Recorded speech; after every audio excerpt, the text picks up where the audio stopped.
আমরা কোন সংস্কার আন্দোলন করেছি। এই 24 সাল পর্যন্ত লাগাতার লড়াই চালিয়ে গেছি। এই লড়াই করতে গিয়ে আমাদের সংগ্রামী সভাপতি তিনি গ্রেপ্তার হয়েছিলেন। 10 দিন রিমান্ডের নির্মম নির্যাতনের পরে তিনি পুলিশি হেফাজতে থাকা অবস্থায় ঘোষণা দিয়েছিলেন এই সরকারের 90% পতন হয়ে গেছে, 10% ধাক্কা দাও। আজকে এই সরকারের কাছে আমার প্রশ্ন, নুরুল হক নূর এত বড় কলিজা, এত বড় সাহস নিয়ে রিমান্ডে থাকার পরে পুলিশ হেফাজতে থাকা অবস্থায় হ্যান্ডকাপ পরা আবারও রিমান্ডে নিয়ে যাচ্ছে, এই ঘোষণা দিয়েছিল। এরপরে সারা বাংলাদেশের মানুষ অনুপ্রেরণা এবং সাহস পেয়েছিল। ওই সময় আমি চ্যালেঞ্জ করে বলতে পারি একজন সমন্বয়ক মাঠে ছিল না। মাঠে ছিল কে? এই ছাত্র নেতা বিনিয়ামিন মোল্লা। হাইকোর্ট থেকে আইনজীবীরা বের হয়ে এসেছিল, ঢাকা বিশ্ববিদ্যালয় থেকে শিক্ষকরা বের হয়ে এসেছিল, আর যে ছাত্র নেতা ওইখানে নেতৃত্ব দিয়েছিল হাইকোর্টের সামনে, তার নামটি হলো বিনিয়ামিন মোল্লা।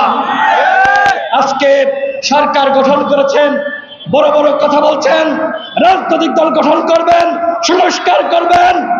গণ অধিকার পরিষদের প্রতিনিধি কোথায়? এই সরকার একপাক্ষিক ভাবে আপনারা গঠন করেছেন। ৭১-এর পরে যেমনি ভাবে শেখ মুজিব এবং আওয়ামী লীগের নেতৃত্বে ক্ষমতাকে দখল করা হয়েছিল, আজকে ঠিক একই কায়দায় একইভাবে আজকে আপনারা ক্ষমতা দখল করেছেন। আপনারা একের পর এক উপদেষ্টা নিয়োগ দিচ্ছেন। আপনারা বলছেন আমি জানি না, অমুক বলছে আমি জানি না, প্রধান উপদেষ্টা জানে না, 3 জন ছাত্র নেতা জানে না, সবকিছু জানে কে? আসিফ নজরুল। অথচ সেই উপদেষ্টা সিনেমা করছে, তার সিনেমা আসিফ নজরুল দেখতে যাচ্ছে না, অন্যরা যাচ্ছে। মানে কি? আজকে ষড়যন্ত্র শুরু হয়েছে। রাষ্ট্র সংস্কারের নামে কিংস পার্টি গঠনের পায়তারা এদেশের জনগণ মেনে নিবে না। আপনাদের কাছে রাষ্ট্র সংস্কারের দায়িত্ব দিয়েছে, কিংস পার্টি গঠনের দায়িত্ব দেয় নাই। স্পষ্টভাবে বলতে হবে কথাগুলো। কারণ কি? কারণ আমরা দেখতে পাচ্ছি আপনারা বলেছিলেন আপনারা শহীদের তালিকা তৈরি করবেন। কোথায় শহীদের তালিকা?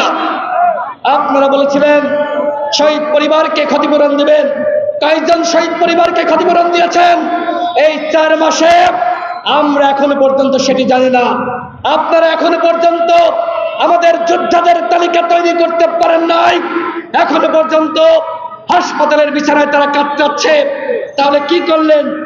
রাষ্ট্র সংস্কার করতে চাচ্ছেন, ভালো কথা, আমরা আপনাদেরকে সহযোগিতা করছি, কিন্তু আপনারা যে ধরনের বক্তব্য দিচ্ছেন রাজনৈতিক দলগুলোকে দোষারোপ করে, আপনারা বলছেন আজকে আমরা নাকি নির্বাচন চাচ্ছি, আমরা নাকি আপনাদেরকে ব্যর্থ করতে চাই। গণ অধিকার পরিষদের পক্ষ থেকে আমরা এই জাতীয় সংলাপের আহ্বান করেছিলাম। আমরা এই সরকারকে সহযোগিতা করছি, প্রত্যেকটা দল এই সরকারকে সহযোগিতা করছে। সুতরাং এই ধরনের মিথ্যাচার করবেন না। প্রত্যেকটা দল সংস্কার চাই। সর্বশেষ বলবো, বিএনপি তার অবস্থান ক্লিয়ার করেছে, অন্যান্য দল তার অবস্থান ক্লিয়ার করেছে। গণ অধিকার পরিষদ শুরু থেকেই বলে আসছে আওয়ামী লীগকে নিষিদ্ধ করতে হবে।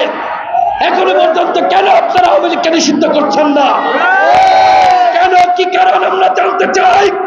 আগামী নির্বাচনে স্পষ্টভাবে বলছি, আগামী নির্বাচনে যদি আপনারা আওয়ামী লীগকে নির্বাচনে নেওয়ার কোন ধরনের প্রেক্ষাপট তৈরি করেন, আমরা নির্বাচন কমিশন ঘেরাও করব।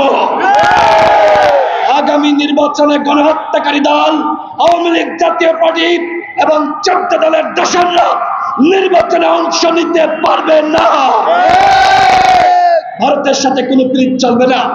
শেখ হাসিনাকে ভারত থেকে ফিরিয়ে আনতে হবে এবং যারা গণহত্যার সাথে জড়িত তাদেরকে গ্রেফতার করতে হবে। শেখ পরিবারের সাথে কি আপনাদের চুক্তি হয়েছে?